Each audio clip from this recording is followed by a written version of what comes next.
Let's shift focus to your home state of Kerala. Elections are due in Kerala over the next couple of months. Pinarayi Vijayan has been at the helm of affairs for 10 years. But many now say that there's some sort of a fatigue that is kicked in. There's some anti-incumbency that is building up against Pinarayi Vijayan. What is your assessment of the government's performance over the last decade? See, since I am part of the left and I'm a member of the CPM, if I say anything, it would be seen as a biased statement. Somebody will say you're part of the left and you're a leader of the CPM, so why should we consider it? But let me ask a pertinent question.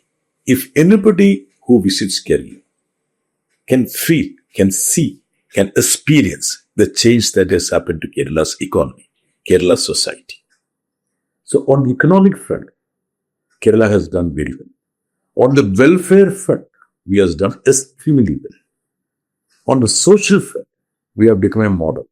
We have set certain milestones which even developed nations cannot compete with. First time in the world, a state eradicating extreme poverty. First time in India, a state saying that education till graduation level is free for all of you. So certain milestones. I was talking to somebody in a debate and I just pointed out one small vertical, one small indicator or couple of indices, but I'll pick only one. See the infant mortality. I mean, the children die, it means 1,000. Okay, let us put 1,000. In the model state of Uttar Pradesh, it is 37. National average is 27. In Kerala, it is 5 out of 1,000. In the United States, it's 5.5. So see the developed indices, the social sectors. So if you take the economic, social, and also the so-called other aspects of the lives and lives of the people, are having tremendous improvement or development. So we feel that in fitness of things, the government will get a chance to present all those things, and the people of this state would have the opportunity to support the initiatives that have happened out. See the infrastructure level, if you look at it, see the roads which we are building there, the national highways plan. I hope you are from Kerala. Are you from Kerala? No. No, I'm from Mumbai. Okay. But I agree. But I agree that Kerala has performed much better than some of the states on some of the basic indicators: health, infrastructure, education, literacy. I get your point, and I totally take that. But I want to ask you this: there are reports. No, I'll add one more point. Sure. I'm now sitting in Delhi. Which is the center of the nation as the capital. For me, the most important achievement of Kerala government at Kerala was we have prevented BJP from creating any communal catastrophe in Kerala. Our social fabric is intact. We don't have riots. We don't have situations where people fight on the lines of their caste or religion. So that is, I would say, leave apart all the things, this is one aspect where Kerala has stood firm, and we have done it. We have prevented the ideology of, say, hate and hatred to come and occupy central stage in our state.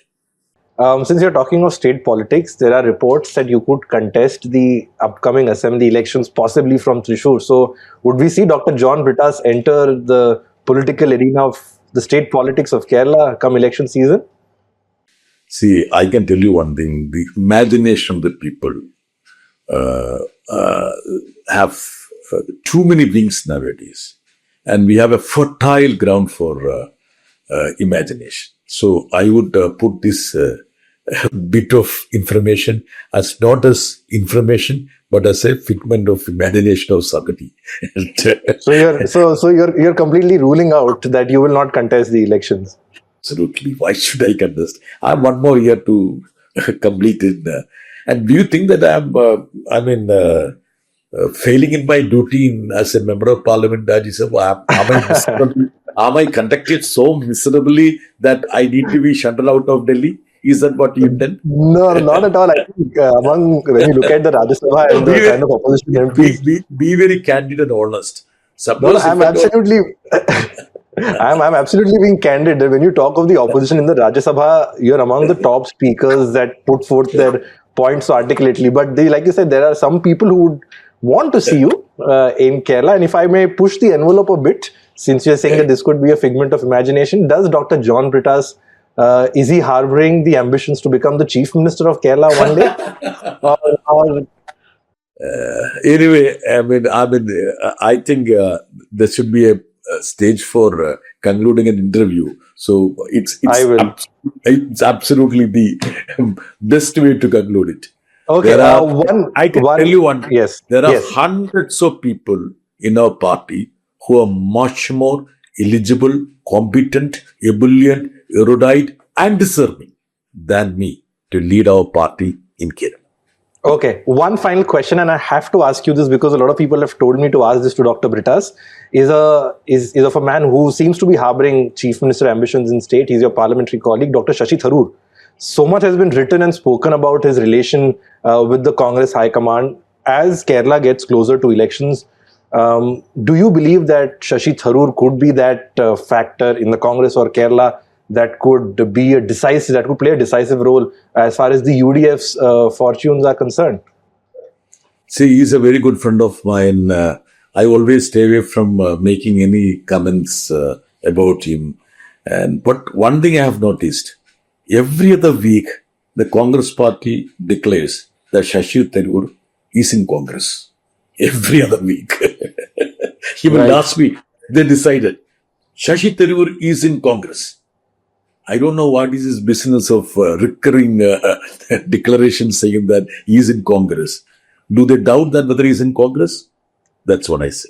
But at least his moves suggest otherwise. When he's praising the Prime Minister, particularly outside of Kerala, when Dr. Tharoor makes a statement praising the Prime Minister or seem to be supporting the Prime Minister in some cases, that is where doubts emerge. I'm not supporting Shashi Tharoor, nor I'm discarding him or castigating him. But my understanding is that he is a CWC member of Congress Party.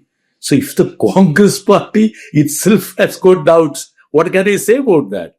And every other week, Congress leaders say that, no, now Shashi Tharoor is with us. Now Shashi Tharoor is with us. And he is a very competent and capable person. I don't think Congress Party in Kerala would use his talents or capability in Kerala. I don't think so. He may wish to, but I don't think Congress will. And I can tell you one thing, this much I can tell you. See, his qualms, his complaint has always been, he is not, inverted comma, treated well in the Congress. He is not given his due. His abilities and capabilities are not counted. These are his grouses.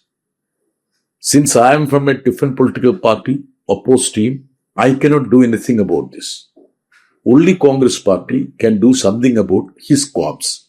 He has said so many words about all those things. These are his perennial complaints. So I feel that my friend Shashi Tharoor will be treated well in Congress, and his abilities and capabilities are being used by the Congress Party at the center and at the state level. Okay, on that note, Dr. John Brittas, thank you so much for taking out the time, speaking so candidly. One thing that is often associated with you, that you speak your mind, you speak your heart out, and this is something that you've done here as well. Thank you so much for joining us on HW News, sir. Thank you very much. Bye-bye. Bye. Have a nice day.